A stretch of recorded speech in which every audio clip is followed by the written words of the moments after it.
Assalamualaikum warahmatullahi wabarakatuh. Waalaikumsalam warahmatullahi wabarakatuh. Alhamdulillahirabbil alamin. Wa bihi nasta'inu ala umuri dunya waddin. Wassalatu wassalamu ala sayyidil mursalin nabiyina karim Muhammadin wa ala alihi wa sahbihi wa man tabi'ahum bi ihsanin ila yaumiddin. Rabbi ishrah li sadri wa yassir li amri wahlul 'uqdatam min lisani yafqahu qawli. Amin.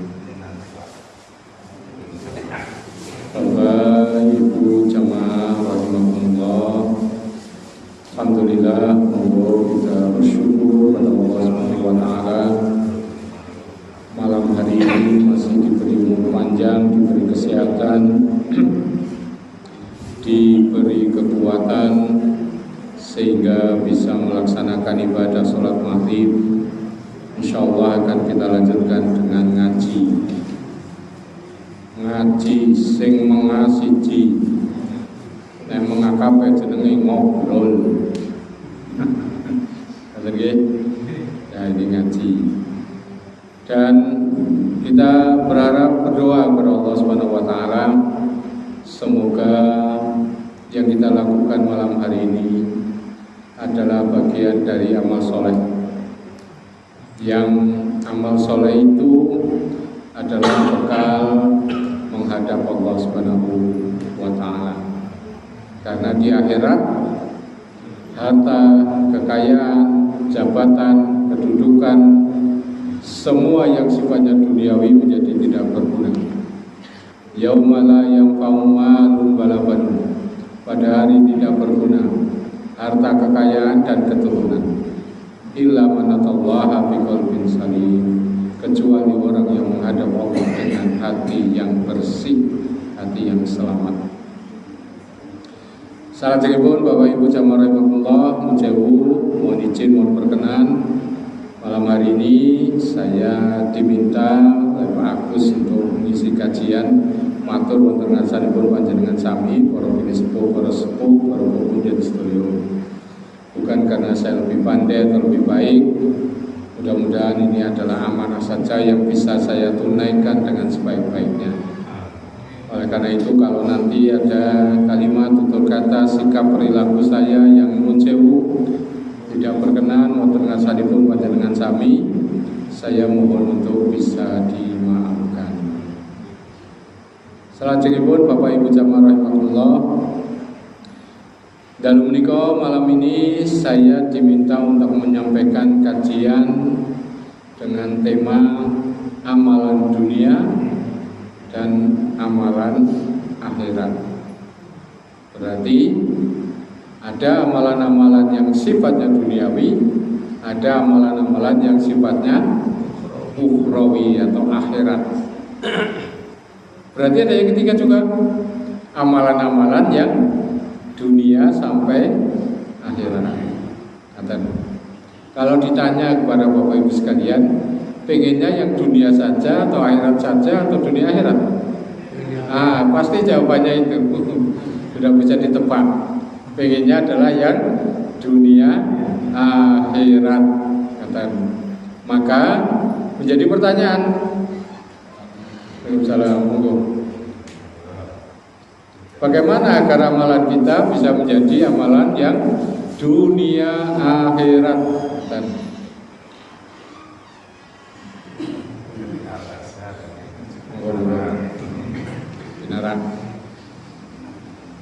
Nah, Bapak Ibu jamaah rahimakumullah, untuk memulainya mari kita membahas dengan satu hal yang sederhana tapi sering terlupakan, yaitu tentang akhirat. Akhirat ada gak sih? Itu pertanyaannya. Akhirat ada betul? Ada gak akhirat itu? Yakin? Ketika kemudian ada peristiwa udan nang lor, yakin? Yakin. Apa yang kita lakukan? Persiapan kan? Gawa payung kan? Bawa mantel kan? Kalau kemudian orang tahu udah ada hujan, jari percaya adanya hujan dan tampak kelihatan mendung, tapi kok orang gawa payung, orang gawa jas hujan, ya sudah, hujanan begitu. Ini yang banyak terjadi, nun sewu Bapak Ibu sekalian. Banyak orang merasa atau mengakui tentang adanya akhirat, tapi orang siap-siap. Itu yang banyak terjadi. Makanya mudah-mudahan kita tidak termasuk yang golongan itu. Ya, karena kita, insya Allah, apa yang kita lakukan malam hari ini, beribadah, ngaji adalah bagian dari i'datul akhirah, persiapan menghadapi kehidupan akhirat. Bapak Ibu jamaah rahimakumullah, saya ingin mengingatkan hal ini bahwa kehidupan akhirat itu ada dan harus ada. Kenapa? Karena ada persoalan-persoalan di dunia ini yang tidak equal, tidak adil, tidak sama, dan tidak selesai. Jadi kita menggunakan rasio dulu, menggunakan nalar dulu sebelum kita menggunakan dalil. Ada banyak kehidupan di dunia ini yang nggak equal. Contohnya begini, ya kita semua lah. Kan di antara kita ada yang bapaknya kaya, nunjau ya, ada yang bapaknya miskin kan. Adil nggak? Ya nggak adil dong. Siapa yang minta dilahirkan oleh bapak yang miskin? Nggak ada. Betul kan? Nggak ada orang yang pengen dilahirkan oleh bapak yang miskin. Pengennya bapaknya sugih sehingga hidupnya enak. Tapi faktanya sebagian di antara kita ada yang lain dari orang tua yang miskin. Kalau kemudian kita katakan Tuhan tidak adil, ya iyalah kalau kayak begitu saja. Tapi karena ada kehidupan akhirat, nah sesuatu yang sekarang ini tidak adil, nanti ada pengadilannya, ada penyeimbangnya. Oleh karena itu kehidupan akhirat harus ada, biar banyak hal di dunia ini yang dianggap tidak adil menjadi adil, menjadi seimbang. Ada hadis Rasulullah SAW yang menyatakan, "Idzab talaitu abdi bihabi bataihi fasobaro awatuhu minumal jannah." Kalau seseorang diuji dengan dua matanya, dibuat buta, lahir buta, siapa yang ingin lahir buta? Gak ada. Maka Rasulullah katakan, fasobaro, dia sabar menghadapi hal itu. Awatuhu, kami ganti kedua matanya itu al-jannah, surga. Jadi adil kan? Orang yang buta sejak lahir atau dalam perjalanannya menjadi buta, kalau dia kemudian bersikap benar dalam kehidupan dunia ini, namanya sabar, Allah ganti, itu adil. Kalau Allah gak ganti, orang bisa protes, Tuhan Anda tidak adil. Kenapa? Saya dilahirkan cacat, padahal saya gak ingin cacat.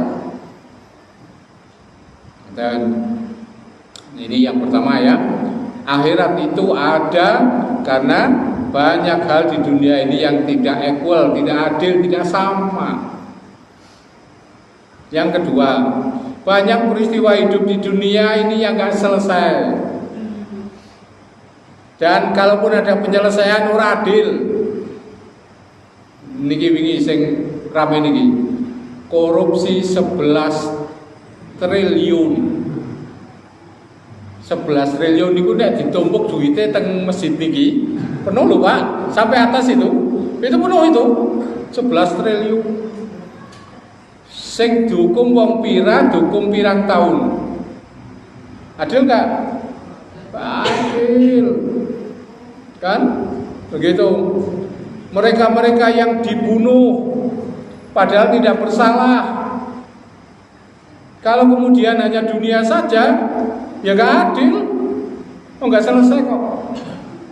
Mereka-mereka yang menyakiti orang lain, mendolimi orang lain, kerasani wong liya, ngenyek dan tidak dibalas karena orang ketahuan. Itu kalau tidak ada kehidupan akhirat berarti tidak adil. Maka harus ada kehidupan akhirat.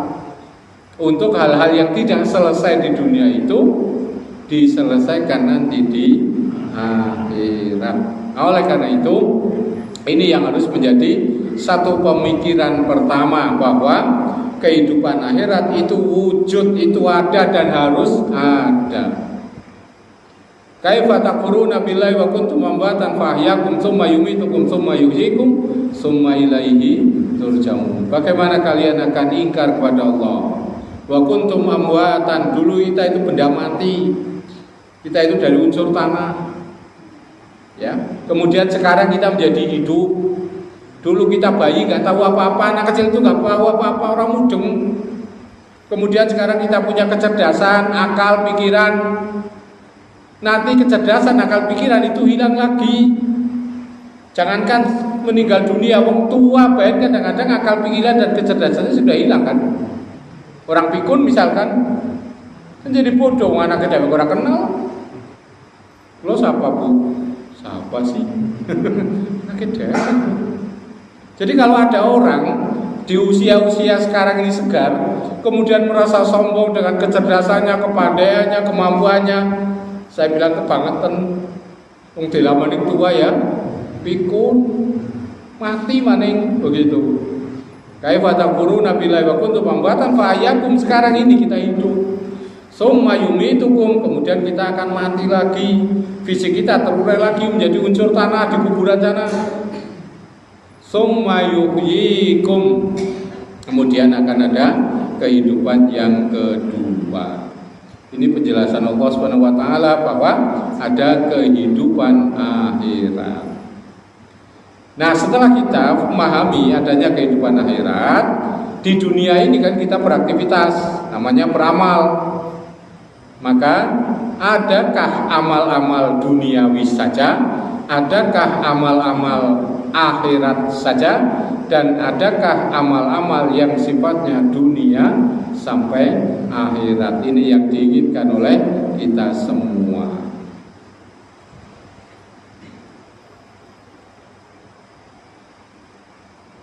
Bapak Ibu jamaah rahimakumullah, ada amal meskipun itu di dunia disebut dengan amal baik, tapi di akhirat itu tidak ada wujudnya.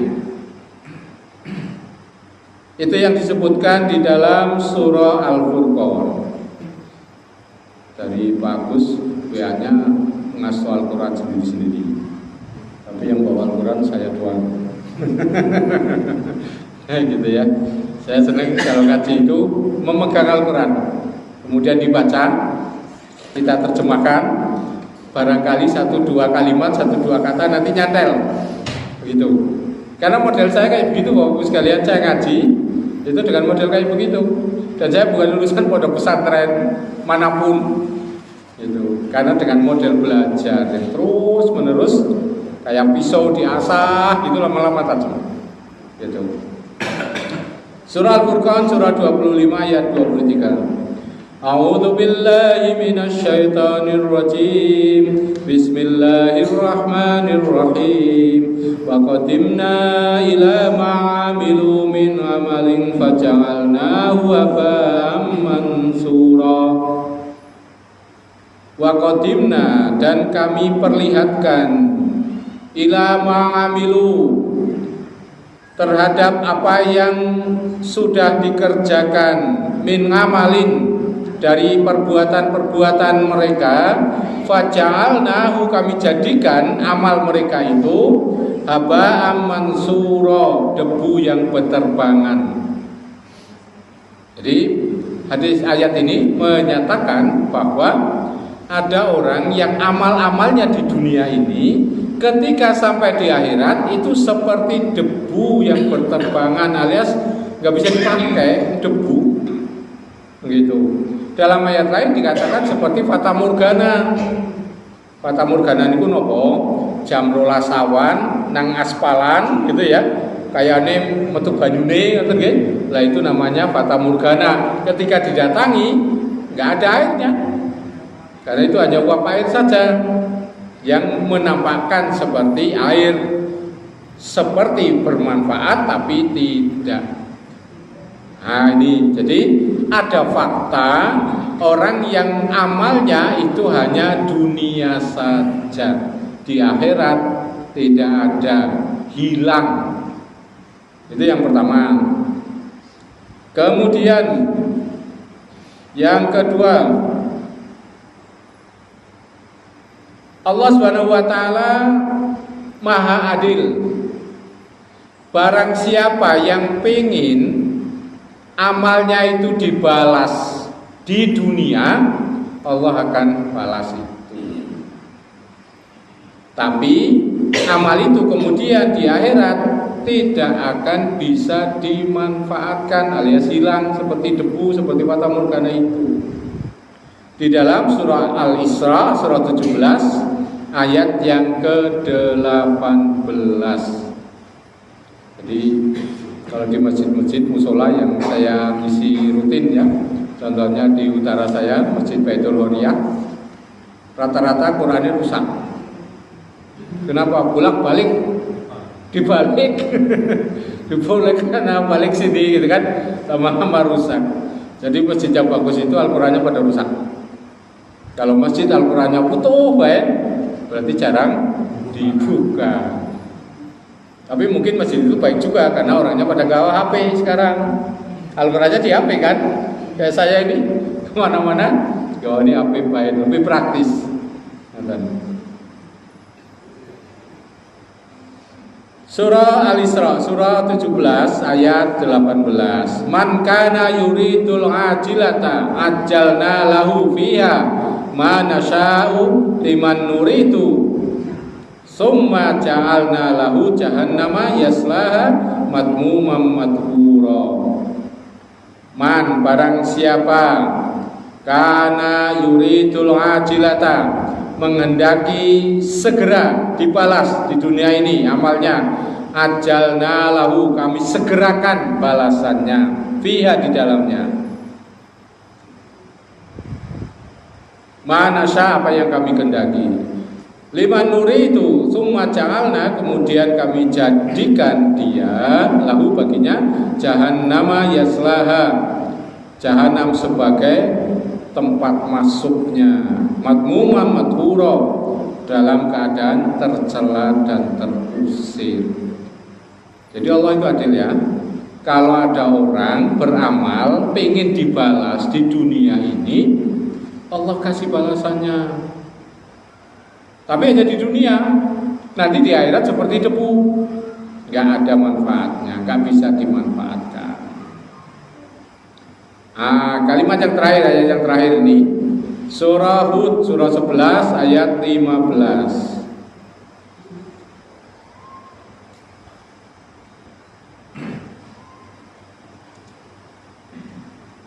Surah Hud surah 11 ayat 15. Man kana yuridul hayata dunya wa zinataha. Barang siapa yang menghendaki hayata dunya, kehidupan dunia, wazinataha dan perhiasan dunia, nuwafi ilaihim, nuwafi dibalas secara setimpal, secara cukup, secara proporsional, a'malahum perbuatan mereka, fiha di dalamnya, wahum fiha la yubkhasun dan mereka di dunia ini nggak akan dirugikan oleh Allah Subhanahu wa taala. Jadi Allah Maha Adil. Orang yang pengen di dunia ini dibalas perbuatan-perbuatannya, maka Allah balas itu secara proporsional.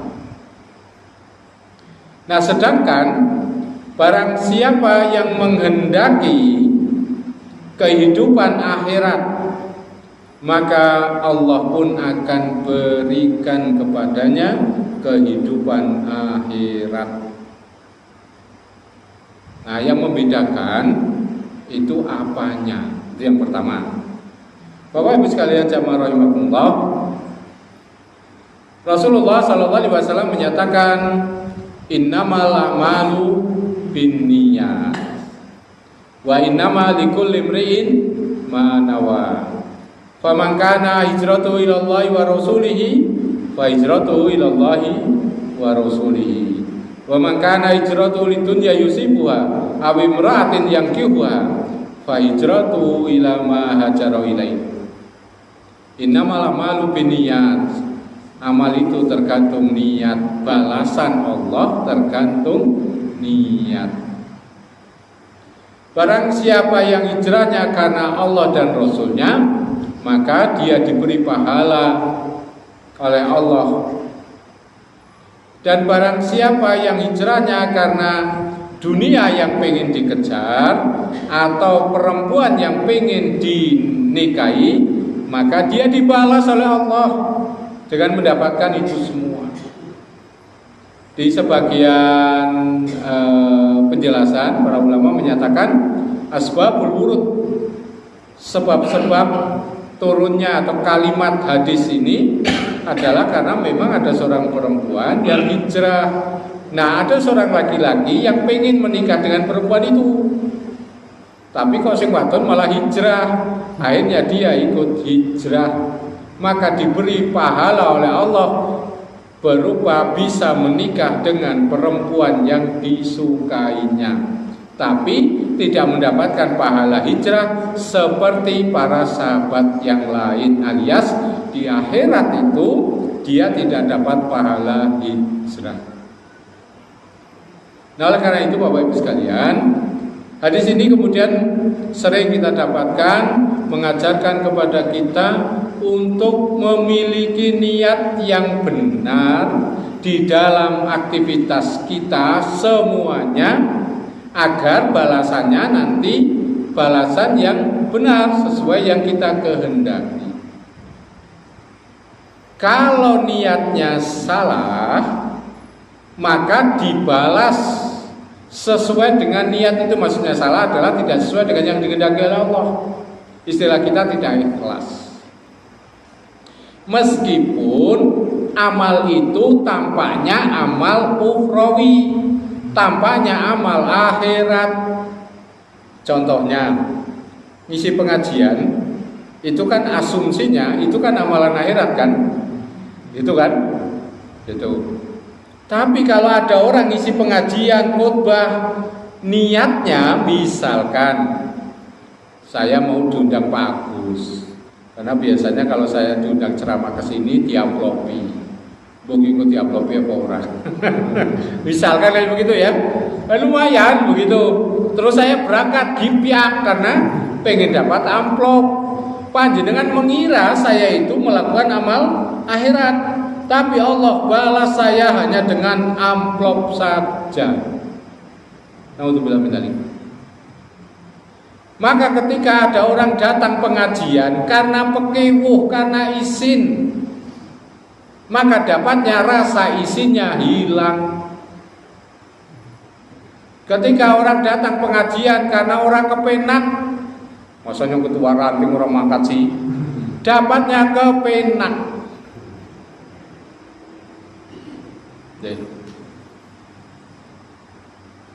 Jadi ini yang harus kita perhatikan. Ada amalan-amalan yang dohirnya itu tampaknya amalan-amalan akhirat, bisa jadi itu menjadi amalan-amalan dunia karena masalah niatnya. Ada orang baca Al-Quran begitu, enak banget suaranya. Karena apa? Dia berharap ada orang-orang yang kemudian kagum sama dia. Wah, itu bacaan Al-Qurannya enak banget ya. Kemudian dia senang ketika dapat pujian itu. Dan kalau ada orang lain yang suaranya lebih bagus, dia jadi marah, jadi kecewa, jadi sakit hati. Begitu. Dan dicari celahnya, dicari salahnya, dicari kekurangannya. Biasanya kayak begitu. Karena cemburu, karena merasa bahwa apa yang dia kerjakan dikalahkan oleh orang lain. Naudzubillah min dzalik. Maka nuwun sewu, naudzubillah min dzalik, termasuk menjadi imam pun bisa jadi dohirnya itu amalan akhirat, tapi boleh jadi ada orang jadi imam itu hanya melulu amalan dunia. Ceritanya, kasusnya ada orang mangkat nang masjid, nek dadi imam dia mangkat, nek ora dadi imam ora gelem mangkat. Ada orang datang ke masjid, nek kemudian kon mimpin pengajian, nek ora mimpin ora gelem mangkat. Ada loh kayak begitu? Ada, banyak. Begitu. Jadi di dekat saya itu ada cerita itu, ada seorang jamaah perempuan ya, maaf ya, Nujewu ya. Ini ketika Ramadan itu datang ke masjid acara-acara begitu. Kenapa? Karena dia yang mimpin yasinan gitu. Tapi begitu sudah gak ada lagi acara pengajian biasa, atau mangkat. Gulalam ya niatnya ya saya nggak tahu. Tapi itulah banyak yang terjadi, gitu, hal seperti itu. Oleh karena itu Bapak Ibu sekalian rahimakumullah, ini yang harus kita waspadai ya. Jangan sampai seolah-olah kita melakukan amal akhirat, tapi sebetulnya amal duniawi karena kita niatnya salah. Nah, niat salah itu dalam terminologi agama, misalkan niatnya adalah riya, pamer. Niatnya pengen dapat pujian dari manusia, niatnya pengen dapat kedudukan tinggi di hadapan manusia. Ada orang aktif ketika jadi ketua, ketika jadi anggota orang aktif maning, gitu ya. Saya akan menceritakan Bapak Ibu sekalian satu kisah yang bagi saya itu sangat inspiratif tentang keikhlasan. Khalid bin Walid itu kan pemimpin perang. Nah, pemimpin perang itu menang, gitu. Nah, di eranya Umar bin Khattab, beliau masih jadi pemimpin perang, masih memimpin perang gitu. Tiba-tiba muncul SK, ini saya gunakan bahasa bebas deh. Muncul SK dari khalifah, dari presiden, dicopot jabatannya. Pada saat itu juga tanpa ada kesalahan, tanpa ada SP1, SP2, langsung dipecat. Jadi prajurit biasa. Beliau ternyata masih juga berjuang dengan semangat. Orang kendor, gak berubah. Ada sahabat yang tanya, ya Khalid, kenapa kamu kok masih semangat? Padahal kamu baru dipecat tanpa salah, tanpa sebab kan? Jawabannya ini yang menarik. Saya ini berjuang karena Allah, bukan karena Umar. Jadi gak peduli saya itu jadi komandan atau jadi prajurit, jadi jenderal, jadi kopral, pada baen. Begitu. Yang jadi ketua atau jadi anggota, pada baen. Kerja bakti yang mangkat. Begitu. Nah, ini yang kita butuhkan. Agar amalan-amalan kita itu tidak hanya sifatnya duniawi, tapi sampai ke akhirat. Nah, hal-hal yang sifat duniawi boleh jadi itu berkaitan dengan harta. Itu tadi ada orang, maaf ya, saya mudoroso dirinya sendiri saja. Kon ceramah, kon khotbah. Nek ceramah nang kana amplope semene. Nek nang kana amplope semono. Milih sing ndi? Sing semene apa sing semono? Ya doainnya dia ustadz, mubalik, kiai. Tapi boleh jadi pilihan dia untuk mengisi pengajian terpengaruh oleh masalah harta. Maka ada kisah luar biasa tentang keikhlasan terkait dengan harta ini. Peristiwa perang Hunain. Harta rampasannya itu banyak banget. Yang diberikan dominan lebih banyak itu kepada orang-orang yang baru saja ikut perang dari kalangan orang Mekah. Sedangkan kaum Ansor orang kebagian apa-apa. Maka kemudian orang-orang Ansor pada ngerasani begitu ya, kalau bahasa sekarang yang grundel yang buri. Rasulullah ketemu sedulure maning lalen karo dewek. Begitu. Ketika Rasulullah mendengar berita itu dikumpulkan oleh beliau orang Ansor dan kemudian dikatakan, Wahai orang Ansor, kalian mau enggak? Mereka itu orang-orang yang baru saja masuk Islam, pulang membawa dunia. Kalian pulang bawa Nabi, pilih di. Tuh Pak, orang dibagi bagian perang loh. Gak dikasih bagian, harusnya kan dapat bagian. Enggak, diberikan lebih banyak itu kepada orang-orang yang baru saja masuk Islam. Fatu Mekah masuk Islam, ikut perang, dapat harta yang sangat banyak. Yang orang berjuang dengan Rasulullah sejak awal, ketika Rasulullah hijrah, orang kebagian apa-apa. Jajal wong sing oleh kayak gue. Protes, Bok. Kau diistimewakan, nyong ora diwenehi. Nah, ini. Oleh karena itu ketika kita berjuang untuk apapun itu, jangan pernah terpengaruh masalah hal seperti itu. Agar amalan kita menjadi amalan sampai ke akhirat. Nah, salah sengipun Bapak Ibu sekalian rahimakumullah, setelah kita memahami ada amalan-amalan yang sifatnya dunia dan ada amalan-amalan yang sifatnya sampai akhirat, dan amalan yang akhirat itu adalah amalan yang dibangun dengan konsep ikhlas. Wa ma umiru illa liya'budullaha mukhlisina lahuddina. Manusia tidak ada perintah lain kecuali ibadah itu ikhlas. Semuanya itu harus dilakukan dengan ikhlas. Dan balasan yang sifatnya duniawi kadang-kadang berupa harta, kadang-kadang berupa hal-hal yang sifatnya harga diri, kehormatan, apa istilahnya, penempatan, begitu. Itu bisa jadi. Ketika orang kemudian tidak ikhlas, dia tidak atau nunjau merasa tidak dihargai, merasa tidak dihormati, kemudian dia kehilangan semangat untuk berkontribusi pada amal-amal baik. Yang ora diregani, yang sing kesel kae oleh bagian. Ini Bapak Ibu sekalian. Oleh karena itu, mari kita membangun konsep ikhlas dalam setiap amal kita. Salah cakipun, berapa menit lagi nih? Saya kok 12-an. Masya Allah, 12 menit lagi. Kalau kemudian tadi di awal saya menanyakan tentang bagaimana yang kita kendaki amalan-amalan itu dunia dan akhirat. Yang saya pahami di dalam Islam itu ajarannya tidak memisahkan antara urusan dunia dengan akhirat. Keduanya bersambung dan terhubung. Kenapa? Karena yang pertama, surah Ad-Dariyat surah 51 ayat 56. Ini apal kalau ini. Wa ma khalaqtul jinna wal insa illa liya'budun.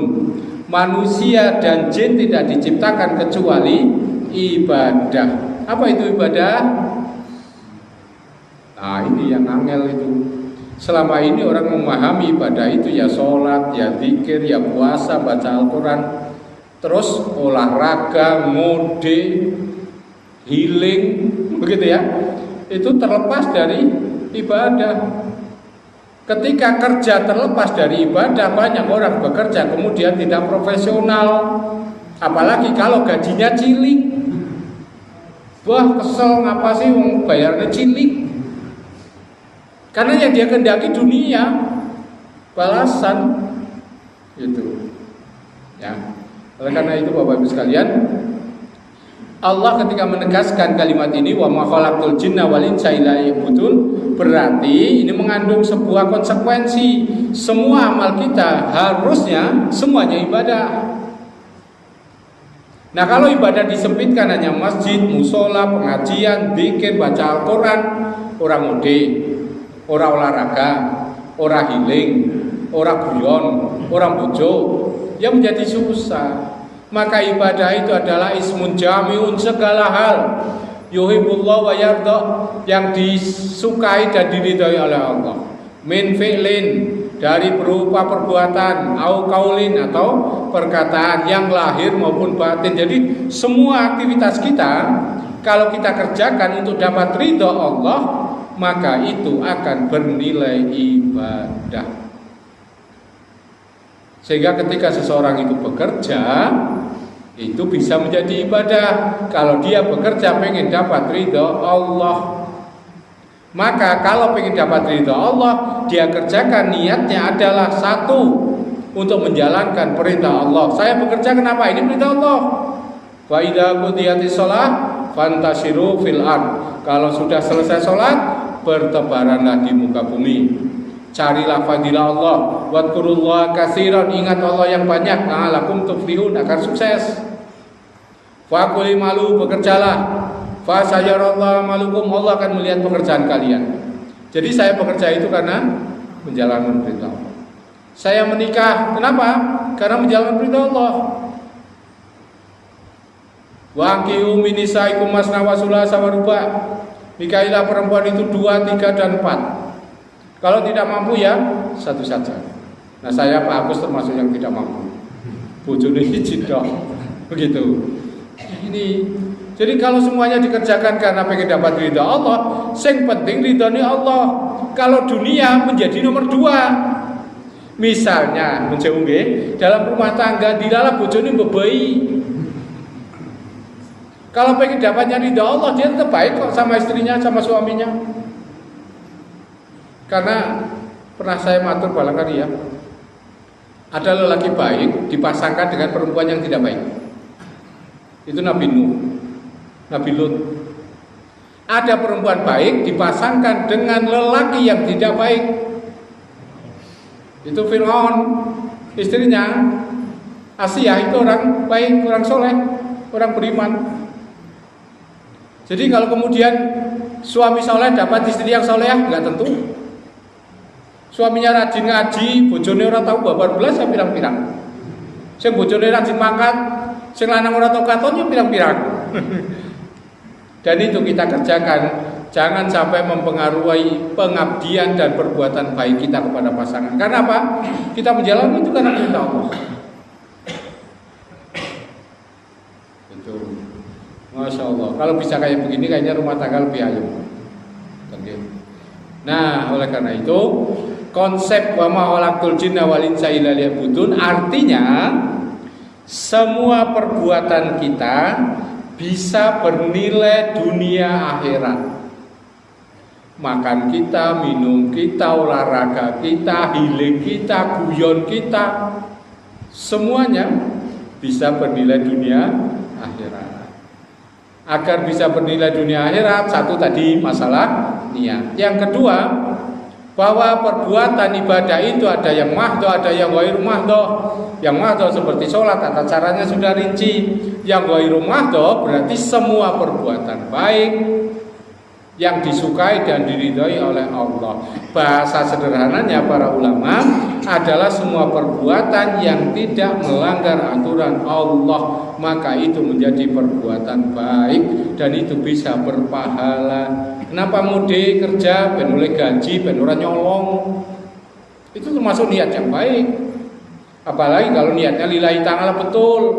Nanti mudik gajinya sepira, pekerjaannya apakah, kerjakan semuanya itu dengan sebaik-baiknya. Karena apa? Dia yakin ada balasan dari Allah. Kalau sekarang saya kerja keras kudune gajinya 5 juta oleh ming telu, sisanya nanti diberikan di akhirat insyaallah. Jangan khawatir, Allah Maha Adil. Sebaliknya yang kerjanya cuma tongkrang-tongkrong, jogang, jagong, gajinya puluhan juta ya nanti ada hisabnya di hadapan Allah Subhanahu wa taala begitu. Jadi jangan iri lah. Enggak usah ini kita kepada pekerjaan orang lain. Temen yang udene nyong sing rekasa, masing-masing ada hisabnya sendiri-sendiri. Dan Bapak Ibu sekalian rahimakumullah, yang bisa saya sampaikan sehingga yang ingin matur banyak tapi waktunya tinggal 5 menit lagi. Biasanya kan ada dialog, ada diskusi, ada komentar, Makanya 5 menit terakhir ini barangkali ada koreksi dari Bapak Ibu sekalian terhadap apa yang saya sampaikan, nyumagaken karena saya manusia biasa yang sangat boleh jadi melakukan sebuah kekeliruan. Yang kedua, barangkali ada yang mau menambahkan dari apa yang saya sampaikan, nyumagaken. Dan yang ketiga, barangkali ada yang mau memperjelas lagi, menanyakan hal-hal yang terkait dengan apa yang saya sampaikan, nyumagaken. Monggo. Tadi sudah disampaikan bagaimana caranya kita beribadah supaya menjadi ikhlas itu. Kurang satu, Ustaz. Diawali dengan bismillah. Oh, terus. Kalau tanpa bismillah itu baik seperti apapun ya tidak akan diterima oleh Allah. Alhamdulillah, matur nuwun koreksinya dan tambahannya. Amal untuk menunjukkan keikhlasan itu dengan cara bismillahirrahmanirrahim. Itu lisan, hatinya juga harus bismillah. Begitu. Karena ada yang bismillah untuk melakukan perbuatan jahat. Bismillah muga-muga ora konangan. Guyon nggih, guyon. Ada lagi? Nyumagaken? Cukup? Alhamdulillah kalau sudah cukup, mudah-mudahan ini bisa memberi penjelasan dan mengingatkan pada diri saya pribadi dan Bapak Ibu sekalian bahwa kita punya kesempatan yang tadi diaturakan untuk di dunia ini melakukan berbagai macam aktivitas yang merupakan amal soleh, ya, yang itu nanti terbawa sampai akhirat. 2 syaratnya ringan saja. Yang pertama, ikhlas dalam beramal. Ikhlas itu artinya ujian, celaan, omongan manusia tidak mengendorkan atau menambah semangat kita. Nah, itu ikhlas. Jangan sampai kemudian kita dicela lah, percuma lah kayak gue gitu, membuat kita malas bergerak, gitu ya, malas beraktivitas. Boleh jadi kita terpengaruh. Termasuk di dalamnya, jangan juga membandingkan amalan kita dengan amalan orang lain. Kayak wong sugih jadi sedekahnya semana ya. Nyong sepelarat, berarti dia kan pengen dianggap lebih hebat daripada orang lain. Dia pengen dianggap lebih tinggi daripada dia kan. Udah biarin orang lain sedekahnya seberapa, saya bisa segini. Termasuk kalau dia dikasih sedekahnya sedikit temen, begitu ya. Oh, ora usah jengkel, ora usah ngomeh, ora usah dibalas, begitu ya. Biarkan saja, Allah yang maha. Begitu. Itu ikhlas dunia itu di sini. Yang kedua adalah apa yang kita lakukan sejauh mungkin berusaha untuk menghindarkan dari melakukan hal yang dilarang oleh Allah. Jadi makan, jangan memakan yang dilarang oleh Allah. Bekerja, jangan melakukan yang dilarang oleh Allah. Berumah tangga dengan suami, dengan istri, hindarilah hal-hal yang dilarang oleh Allah. Bergaul, berolahraga, hindarilah hal yang dilarang oleh Allah. Sehingga ketika olahraganya itu seperti ini, namanya sportif. Begitu. Nanti kita akan dapat atlet yang memiliki sportivitas tinggi. Ya, kayak sekarang. Kadang-kadang pemain olahraga ya kesenggol oleh guling-guling 5 meter. Kalau dicekeli sikile, padahal senggol awake kan, dicekeli sikile. Itu kan dramatisasi gitu ya. Ya karena pengen musuhnya di kartu kuning kayak kayu dian gue ya, ora ya. Jangan begitu. Ya, sportif saja begitu. Dalam dunia dagang juga jujur, jangan pernah memanipulasi untuk mendapatkan keuntungan. Berapa sih yang diambil dari keuntungan dengan manipulasi? Ora kayak ora lah. Paling puluhan ribu, mungkin ratusan ribu, paling pol jutaan, orang nanti 11 triliun. Itu ya. Yang kita ambil dari kecurangan itu sebenarnya sangat sedikit. Tapi banyak orang karena nggak paham tentang kehidupan akhirat, sewu rong ewu berani untuk melakukan kecurangan, rugi betul. Mobilnya ngatain kita ngaku nyuwun pangapunten. Assalamualaikum warahmatullahi wabarakatuh.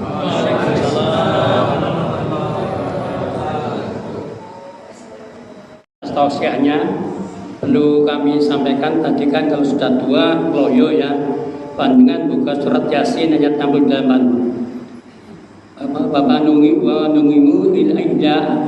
Jadi bila mana aku kembalikan seperti kejadian awalnya, kamu akan menjadi orang yang loyo. Surat Yasin ayat 68. Jadi siapapun sekarang gagah tapi nanti kalau sudah tua ya loyo, lakunya angka gonggong. Mari kita tutup dengan membaca masjid. Bismillahirrahmanirrahim. Subhanakallahumma wa bihamdika asyhadu an la ilaha illa anta astaghfiruka wa atubu ilaik. Assalamualaikum warahmatullahi wabarakatuh.